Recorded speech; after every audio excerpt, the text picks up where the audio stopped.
pertama adalah sifilis. Penyakit ini dikenal dengan istilah Raja Singa. Sifilis termasuk ke dalam penyakit menular seksual yang disebabkan oleh bakteri Treponema pallidum. Gejala penyakit ini diawali dengan munculnya luka atau bisul kecil tanpa rasa sakit pada alat kelamin, dubur, atau mulut. Tapi lama-kelamaan, luka tersebut menjadi sangat sakit disertai dengan demam, sakit kepala, nyeri sendi, bahkan dapat menyebabkan kerusakan otak, jantung, kelumpuhan, kebutaan, impotensi, dan juga kematian. Penyakit kedua adalah gonore. Mirip seperti sifilis, penyakit gonore disebabkan oleh bakteri juga. Nama bakterinya adalah Neisseria gonorrhoeae. Penyakit gonore pun termasuk ke dalam penyakit menular seksual akibat berganti-ganti pasangan sebelum menikah. Penyakit ini menyebabkan keluarnya cairan dari alat kelamin dan rasa nyeri ketika buang air kecil. Cairan yang keluar berupa nanah, makanya penyakit ini sering disebut kencing nanah.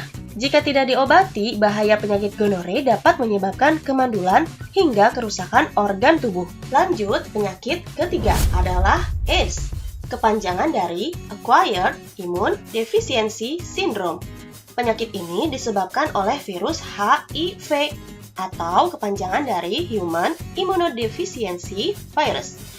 Virus ini tidak menyerang alat kelamin, tetapi menyerang sistem kekebalan tubuh atau sistem imun. Akibatnya, tubuh menjadi rentan terkena berbagai macam penyakit. Penyakit AIDS juga termasuk penyakit menular seksual.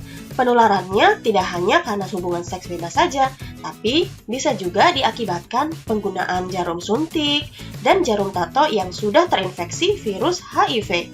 Atau bisa juga ditularkan dari ibu yang terinfeksi HIV kepada janinnya. Bisa juga sih dari transfusi darah. Karena virus ini menyerang sistem kekebalan tubuh, sehingga tidak ada ciri spesifik seseorang yang mengalami penyakit AIDS.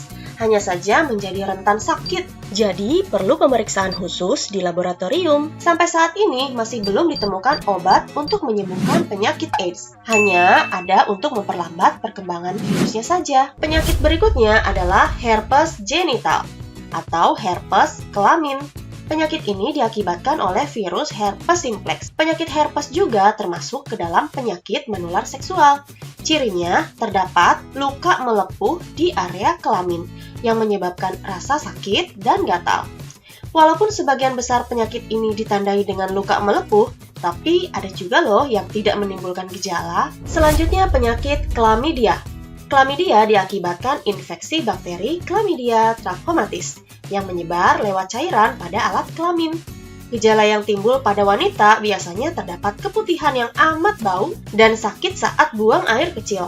Sedangkan pada pria ditandai keluarnya cairan dari penis, sakit saat buang air kecil, sakit pada bagian skrotum, dan adanya luka di penis yang terasa gatal atau seperti terbakar. Jika tidak segera diobati, dapat menyebabkan kemandulan, radang panggul, bahkan kehamilan di luar rahim. Penyakit berikutnya adalah keputihan. Kalau penyakit ini bisa terjadi akibat kurangnya faktor kebersihan menjaga organ reproduksi. Gejalanya mirip seperti chlamydia, ditandai keluarnya cairan putih keabu-abuan pada vagina. Penyakit ini disebabkan oleh jamur Candida albicans. Tindakan pencegahan dari infeksi penyakit-penyakit tersebut bisa dilakukan antara lain: yang pertama, hindari hubungan seks di luar nikah, apalagi sampai bergonta-ganti pasangan. Selain dilarang oleh agama, juga dapat menyebabkan penularan berbagai macam penyakit loh. Yang kedua, jaga kebersihan organ reproduksinya. Jangan sampai kotor, basah, ataupun lembab, yang menyebabkan mudahnya jamur atau bakteri menginfeksi. Dan yang ketiga, tidak menggunakan jarum suntik atau jarum tato yang tidak steril. Dikhawatirkan ada virus atau bakteri yang masih menempel.